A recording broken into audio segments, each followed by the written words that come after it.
Hello दोस्तों, आप सबका भारतीय गीता में बहुत बहुत स्वागत है। जैसे कि आपको पता है कि अभी कुछ दिन पहले वुमेंस डे गया है। और जैसे कि मैंने आपको बताया था कि मैं वुमेंस डे पर कुछ ऐसी लेडीज़ का इंटरव्यू लेने जाने वाली हूँ जिनको देख के मैं बहुत इंस्पायर होती हूँ। और वो बहुत उन्होंने बहुत कुछ किया है अपनी लाइफ में जिनसे आप भी अगर मिलेंगे तो आप मुझे यकीन है कि आपको भी बहुत कुछ सीखने को मिलेगा, बहुत कुछ इंस्पिरेशन आपको भी बहुत उनसे इंस्पिरेशन मिलेगी। तो आज मैं आपको जिनसे मिलवाने वाली हूँ वो उनकी क्या तारीफ़ करूँ, मुझे तो कुछ शब्दों में उनकी तारीफ़ करना वो पॉसिबल नहीं है। तो आइए मिलते हैं डॉक्टर मिसेस वीना श्रीवास्तव जी से। वो जो उनके बारे में थोड़ा सा मैं आपको एक ब्रीफ बता दूं कि मिसेस डॉक्टर वीना श्रीवास्तव जी बहुत ही अच्छे नेक काम करती हैं। बहुत ही जो है वो समाज के लिए एक बहुत ही अच्छा काम करती हैं। वो कुछ एनजीओ से जुड़ी हुई हैं जो कि ऐसे बच्चों के साथ जो फिज़िकली डिसेबल्ड हैं या मेंटली डिसेबल्ड हैं उन बच्चों के साथ उनको हेल्प करती हैं, उनको सपोर्ट करती है, अपना समय उनके साथ व्यतीत करती हैं। मतलब आपको मैं बहुत ही वो करती हैं अपनी पूरी लाइफ, अगर बोला जाए तो मतलब उन्होंने अपनी लाइफ को उनको डेडिकेट कर दिया है। और इतना ही नहीं, उन्होंने और भी कई काम किए हैं, जैसे कि वो काउंसलिंग करती हैं। जो आर्मी के जो पर्सन्स जो होते हैं उनकी काउंसलिंग करती हैं, उनकी वाइफ्स की काउंसलिंग करती हैं और गर्ल्स को एजुकेशन देती हैं। जैसे कि आपको पता है कि जैसे आजकल बच्चों का ख़ास तौर पे गर्ल्स को सेक्स के बारे में जानना कितना इम्पॉर्टेंट है, तो वो भी काम करती हैं। तो बहुत ही अच्छा काम करती हैं। तो बिना किसी देरी के आइए उन्हीं से ही जानते हैं कि उनके बारे में हम कुछ जानते हैं। तो डॉक्टर वीना जी, आपका बहुत बहुत स्वागत है। डॉक्टर वीना जी, पहले तो अपने बारे में कुछ बताइए प्लीज़। नमस्कार। मैं एक साधारण सी महिला हूँ जो शुरू से ही कुछ करने की इच्छा रहती थी, लेकिन हमारे ट्रिपलेट्स से तो हम शुरू में कुछ नहीं कर पाए। जब बच्चों ने 12th पास किया उसके बाद हमने सोचा कि अब हमें कुछ करना चाहिए। तो क्योंकि अपनी एजुकेशन का, अपनी शिक्षा का कहीं तो उपयोग होना चाहिए। और हमें प्रेरणा मिली थी हमारे फादर इन लॉ जो आर्मी में थे, जो आर्मी बॉर्डर पे हमारी mother in law father in law दोनों सेवा करते थे। और हमारी मदर इन लॉ की डेथ भी वहीं पे हुई थी सेवा करते। तो मुझे उनसे बहुत प्रेरणा मिली थी कि जब वो एक गांव की महिला होकर कर सकती हैं तो हम भी कुछ कर सकते हैं। उसके बाद मैं इसमें आई, मैंने काउंसलिंग क्षेत्र में थोड़ा सा काम किया एनजीओ के साथ। और बहुत अच्छी संस्था थी, बहुत हमें सीखने को मिला। उन्होंने हमें बहुत सहयोग दिया, बहुत बढ़ाया शिक्षा के क्षेत्र में। फिर उन्होंने हमें हर जगह हिंदी में जहाँ लेक्चर होते थे, खासकर हिंदी लेक्चर्स के लिए मुझे बहुत बुलाया जाता था, क्योंकि हिंदी हमारी मातृभाषा है, तो उसमें मैं ज़्यादा सक्षम थी बोलने में।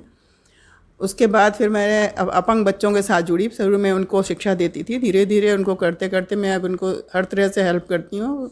उनके लिए सारी सुविधाएं जुटाना, उनको कैसे आगे बढ़ना है, उनको आगे क्या क्या करना है, उनको पूरा सहयोग देती हूँ। और ईश्वर कहेगा तो जब तक सांस है तब तक काम करती रहूँगी। और हमारे पास मेरे अपंग बच्चे बहुत ज़्यादा हैं और मेंटल बच्चे भी हमारे पास हैं। तो हम लोग अपंग के भी की सेवा करते हैं और मेंटल की भी सेवा करते हैं। ये सेवा का मौका ईश्वर ने हम लोगों को दिया है। बहुत बढ़िया। तो देखा दोस्तों, आपने कितना अच्छा काम कर रही हैं वो। तो डॉक्टर वीना जी, आप ये बताइए, हमारे दर्शक को ये जानना चाहते हैं कि आपकी अपनी आप इसकी शुरुआत कैसे हुई, कब आपने इसको शुरू किया और पहले क्या किया, उसके बाद मतलब कैसे कैसे आपकी पूरी जर्नी रही, पूरी लाइफ की, किस तरह से आप शुरुआत में क्या किया आपने, फिर उसके बाद क्या क्या अपनी पूरी लाइफ जर्नी के बारे में। मैंने पीएचडी किया था। उस वक्त हम सोचते थे कि हम नौकरी करेंगे, लेकिन फिर हमें ट्रिपलेट्स हो गए। तो ट्रिपलेट्स के बाद काम करना संभव नहीं था, लेकिन इच्छा थी कि कुछ करना है। तो 2000 में जब बच्चे हमारे 12th किए तो उसके बाद फिर हमने इस क्षेत्र में काम करने की सोचा। तो फिर जैसे जैसे काम बढ़ते जाते थे काम मिल जाता था, लेकिन अगर आप डेडिकेशन से काम करेंगे तो आपको काम मिलता है। तो काम करते करते मुझे काम मिला, और मुझे लोगों का सहयोग भी मिला। हमारी संस्था के लोगों का भी बहुत सहयोग मिला, चाहे फाइनेंशियल रहा, जहाँ ज़रूरत पड़ी लोगों ने मदद की, जहाँ फिज़िकल ज़रूरत पड़ी लोगों ने मदद की। तो उन सबके सहयोग से ही मैं कहूँगी कुछ काम कर पाते हैं। कोई भी काम ये सोचो कि मैं अकेले करके मैंने कुछ कर लिया तो मुझे नहीं लगता संभव होता है। सबका सहयोग ज़रूरी होता है संस्था चलाने के लिए या किसी भी कुछ काम करने के लिए। बहुत बढ़िया, बिल्कुल सही कहा आपने। तो डॉक्टर साहब, आप ये बताइए कि आप जो ये काम कर रही है इसकी आपको प्रेरणा कहाँ से मिली? कैसे लगा आपको कि आपको ये काम करना चाहिए, आपको इस फील्ड में या बच्चों या इसमें समाज की सेवा करनी चाहिए? इसकी प्रेरणा आपको कहाँ से मिली? जब शुरू में हम इन बच्चों के पास आए थे, जब ट्यूशन पढ़ा, शुरू में हमने इनको ट्यूशन पढ़ाना ही शुरू किया था अपंग बच्चों को, तो उस वक्त बच्चों को बहुत कम नॉलेज हुआ करती थी। उस वक्त थोड़ी सी इंग्लिश पढ़ा दो तो भी खुश हो जाते, और फिर वो बच्चे जो प्यार से बात करो उनसे, उस पर भी वो खुश हो जाते थे। तो मुझे लगता था ये छोटी सी चीज़ जो हम लोग दे सकते हैं, कुछ नहीं दे सकता आदमी, स्माइल तो दे सकता है, उस स्माइल से भी उन बच्चों को खुशी मिलती थी। तो धीरे धीरे उन लोगों को उससे मेरे को प्रेरणा बढ़ती गई कि मुझे इनके लिए कुछ करना है, इनके लिए कुछ करना है। तो धीरे धीरे मैंने इसी पे आगे का काम किया, तो भगवान ने मुझे सफलता दी। देखा दोस्तों, कितना बढ़िया काम कर रही हैं। और दोस्तों मैं आपको बताना चाहूँगी, जैसे उन्होंने बताया कि इनके ट्रिपलेट्स इनको हुए थे, और मतलब ट्रिपलेट्स होने के बावजूद भी, छोटे बच्चों की जिम्मेदारी के बावजूद भी, 3 छोटे बच्चों की जिम्मेदारी के बावजूद भी वो समाज के लिए इतना कुछ कर पा रही हैं। तो सोचिए कि आप कितनी मतलब आप कितना इंस्पिरेशन भरी उनकी ज़िंदगी है, कितना मोटिवेशन मिलता है उनको देख के। तो बहुत ही मेरे पास तो शब्दों की कमी हो जाती है कि मैं ऐसे लोगों से जब मिलती हूँ तो मुझे समझ ही नहीं आता कि मैं उनके बारे में क्या बोलूँ। आपको खुद ही समझ में आ रहा होगा उनको मिल के, उनकी बातें सुनकर। तो डॉक्टर वीना जी, कोई इंसिडेंट, कोई मोमेंट आप कोई शेयर करना चाहेंगी अब तक की एक्सपीरियंस में, अब तक की जर्नी में, जो आपके दिल के बहुत करीब हो या आपके दिल को बिल्कुल छू गया हो, कोई मोमेंट? बहुत बार ऐसा होता है, जब हम लोग कहीं से आते हैं या कभी हम बीमारी से भी उठ के अपने को भी अस्वस्थ हो रहता है, आदमी कभी अस्वस्थ होता है, लेकिन जब जाओ और बच्चों का जो इतने दिन बाद न देखे जो प्यार देखने को मिलता है, उस वक्त लगता है कि नहीं, ये बहुत अच्छा है, इसमें बहुत, अगर थोड़े दिन भी मैं गैप कर दूं तो बच्चों को जो कमी महसूस होती है वो खुश होते हैं, वो बहुत अच्छा लगता है। उससे प्रेरणा मिलती है कि आगे करना चाहिए, काम करना चाहिए। बिल्कुल सही बात। तो डॉक्टर साहब, आप इतना अच्छा काम कर रही हैं, इतना समाज के लिए इतना कुछ कर रही हैं, तो आप समाज के बाकी लोगों को क्या संदेश देना चाहेंगी? मैं यही कहना चाहती हूँ कि लोग कहते हैं समाज में कमियां हैं, खराबी है, लेकिन ये सब नहीं आता। समाज तो आपको बहुत कुछ देता है, आप क्या समाज को देते हो? पहले अपने को जज करो कि हम क्या देते हैं। अगर हम कुछ नहीं दे सकते तो फिर हम बेकार हैं। ज़िंदगी जो मिली है उसमें देने की सोचनी चाहिए। हमेशा कहते हैं ना, हाथ देने वाला होना चाहिए, लेने वाला नहीं। तो आप देने का हाथ रखिए तो हमेशा आप खुश रहेंगे। बिल्कुल सही कहा आपने। तो दोस्तों, आशा है कि आपको उनसे बहुत कुछ सीखने को मिला होगा। उनकी पूरी जर्नी जो है वो एक इंस्पिरेशनल जर्नी रही है, मोटिवेशनल जर्नी रही है, बहुत कुछ आपको सीखने को मिला होगा। तो दोस्तों, अब हम जो है वो एक और अपनी सहेली से मिलते हैं, अपनी सखी से मिलते हैं, जिनका नाम है मिसेस अरुणा चंद्राकर जी। और आपको उनके बारे में बताऊं कि वो एक डाइटिशियन है और उनके फैमिली है, और वो भी जो है वो ऐसे ही कुछ NGO के साथ काम करती हैं, और वो भी उनको भी समाज के लिए कुछ करना, कुछ हेल्प करना, उनको सपोर्ट करना, वो भी ये सब करती है और उनको इसमें बहुत खुशी मिलती है। तो बिना किसी देरी के आज आइए हम उनसे भी कुछ उनके बारे में भी कुछ जानते हैं। तो मिसेस अरुणा जी, आपका बहुत बहुत स्वागत है। पहले अपने बारे में कुछ बताइए प्लीज़। हाय, मेरा नाम अरुणा चंद्राकर है। मैं डाइटिशियन हूँ। Counselling, mental counselling, diet counselling, ये मेरा फील्ड है। मैं इस फील्ड में आई थी तब मुझे उतना इंटरेस्ट नहीं था कि मुझे इसमें काम करना है, बट धीरे धीरे जब मैं इस फील्ड में आते गई, मुझे लोगों की मतलब परेशानियां दिखती गई, मुझे लगा कि लोगों की हेल्प की ज़रूरत है, अवेयरनेस की ज़रूरत है, तो मुझे इस काम में इंटरेस्ट आते गया। और फिर मेरे हस्बैंड का भी पूरा सपोर्ट रहा इसमें, कि हमेशा मतलब मुझे बोलते थे कि भगवान ने तुझे किसी लाइन पे डाला है तो कुछ सोच समझ के डाला होगा, तो में तुम्हें कुछ करना चाहिए, क्योंकि ये एक ऐसी फील्ड है जिसमें आप लोगों को अवेयर करके उनके हेल्थ को इम्प्रूव करके उनको बहुत सारी हेल्प कर सकते हैं। हर बार ज़रूरी नहीं है कि आपको पैसा ही कमाना है या नाम ही कमाना है।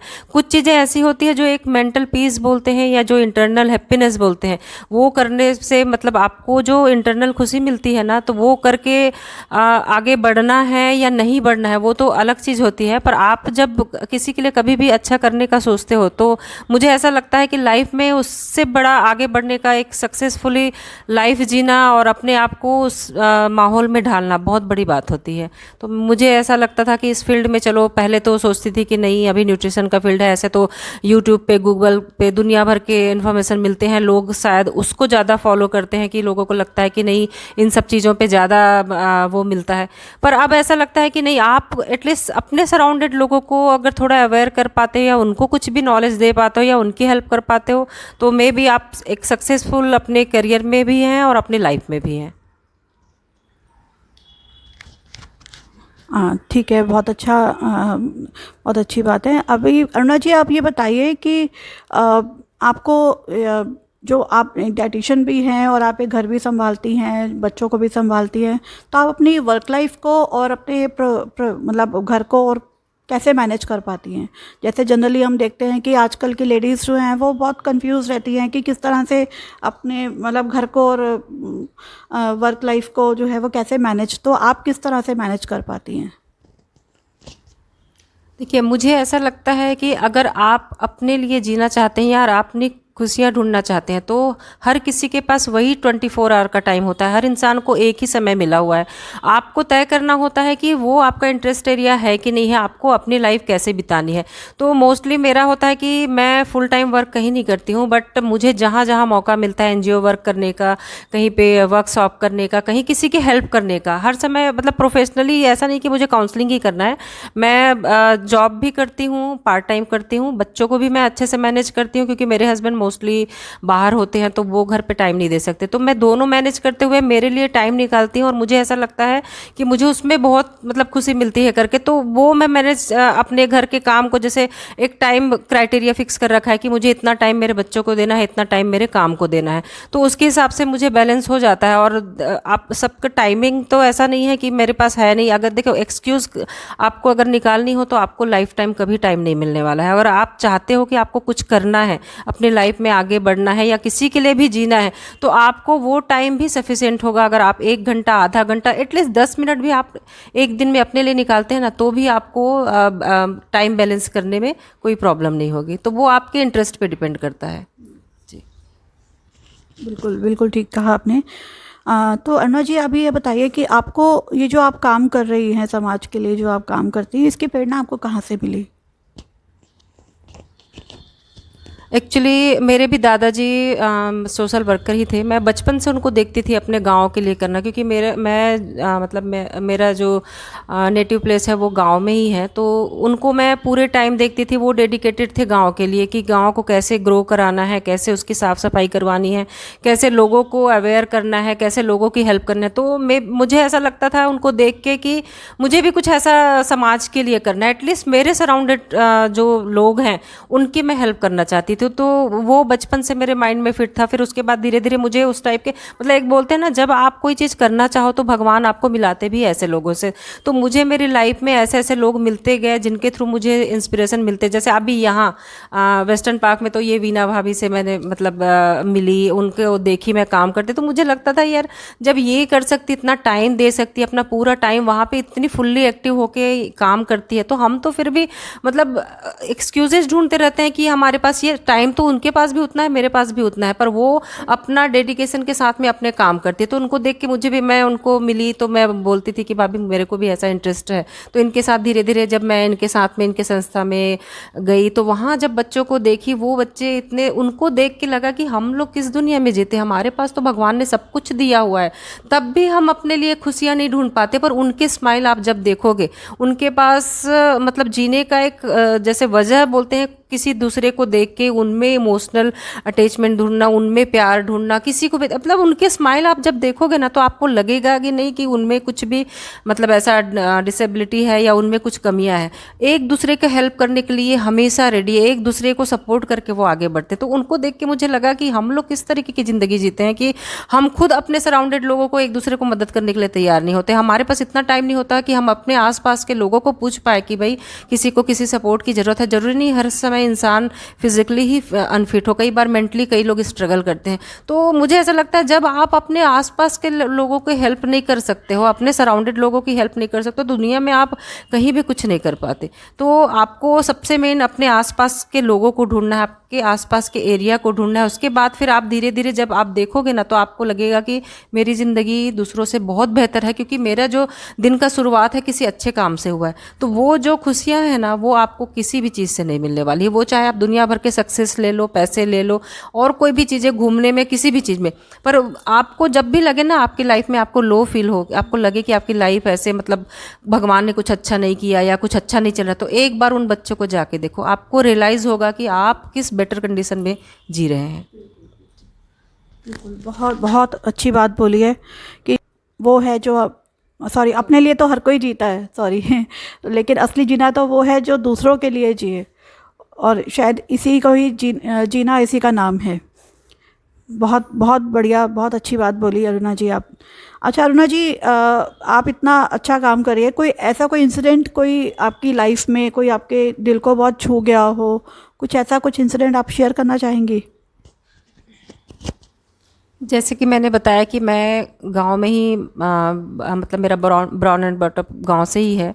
तो मैं अपने सराउंडेड एरिया जब भी देखती हूँ तो मुझे ऐसा लगता है कि उन लोगों को बहुत ज़्यादा हेल्प की ज़रूरत है।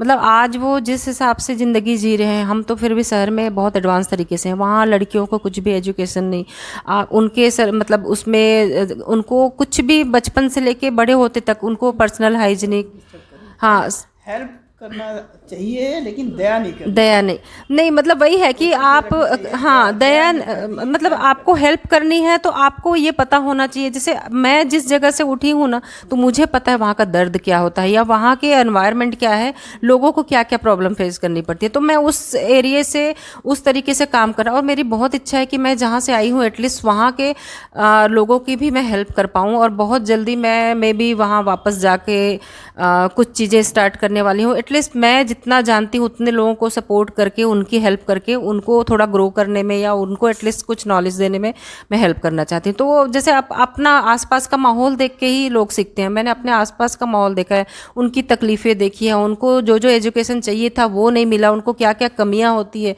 तो वो सब देख के मैं पली बड़ी हूँ। तो मुझे जाहिर सी बात है कि उनका दर्द ज़्यादा पता है। तो मुझे ऐसा लगता था कि जो चीज़ें मैं फेस करके बड़ी हुई हूँ तो एटलीस्ट मैं उसको इम्प्रूव करने के लिए काम कर पाऊँ। जी, बिल्कुल बिल्कुल सही कहा आपने। तो अरुणा जी, आप इतना समाज के लिए काम करती हैं और समाज के लिए एक बेहतरीन उदाहरण हैं। आप समाज को क्या संदेश देना चाहेंगी?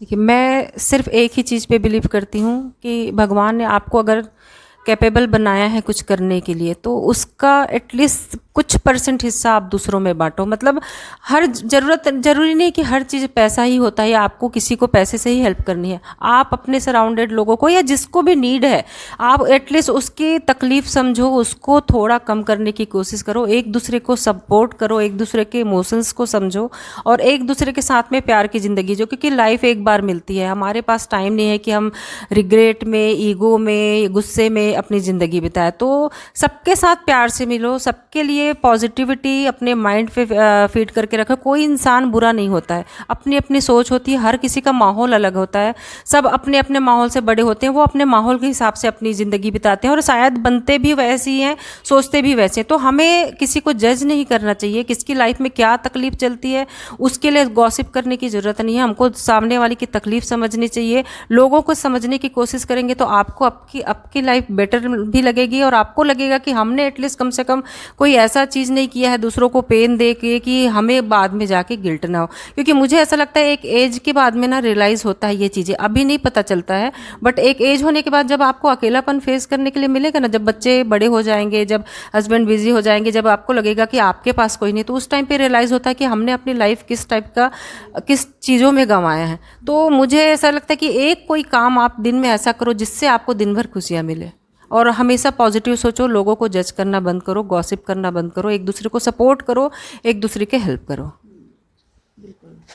बहुत बहुत अच्छी बात बोली अरुणा जी ने। तो देखा दोस्तों आपने कि किस तरह से डॉक्टर वीना जी और मिसेस अरुणा जी जो हैं वो समाज के लिए इतना कुछ कर रही हैं, और समाज के लिए एक इतना अच्छा एग्जाम्पल सेट करा है उन्होंने, इतना अच्छा काम कर रही हैं वो। तो दोस्तों मुझे पूरा यकीन है कि आपको उनसे मिल के आपको बहुत कुछ सीखने को, बहुत कुछ जानने को मिला होगा। उनकी लाइफ जर्नी से बहुत कुछ इंस्पिरेशन आपको मिली होगी। तो मैं इतना ही कहना चाहूँगी दोस्तों कि जीवन हमें सिर्फ एक बार मिलता है, तो हमें जितना हो सके हमें अपने लिए तो हर कोई जीता है, अपने लिए तो हर कोई जीता है, लेकिन जितना हो सके हमें दूसरों के लिए भी थोड़ा टाइम निकालना चाहिए, दूसरों के दुख दर्द को समझना चाहिए, उनके लिए आगे आना चाहिए, थोड़ा समय उनके साथ बिताना चाहिए। और उनके चेहरों पे जब मुस्कान जब मिलती है, जब उनके चेहरों पे जब मुस्कान देखते हैं तो उसका कोई मोल नहीं होता, वो प्राइसलेस है, वो मोमेंट्स जो होते हैं वो प्राइसलेस होते हैं। तो दोस्तों इसी संदेश के साथ, के साथ मुझे यकीन है कि आपको इनसे सीखने को मिला होगा। तो इसी संदेश के साथ हम इस वीडियो को यहीं पे समाप्त करते हैं और मिलेंगे फिर किसी दूसरे इंटरव्यू में। धन्यवाद।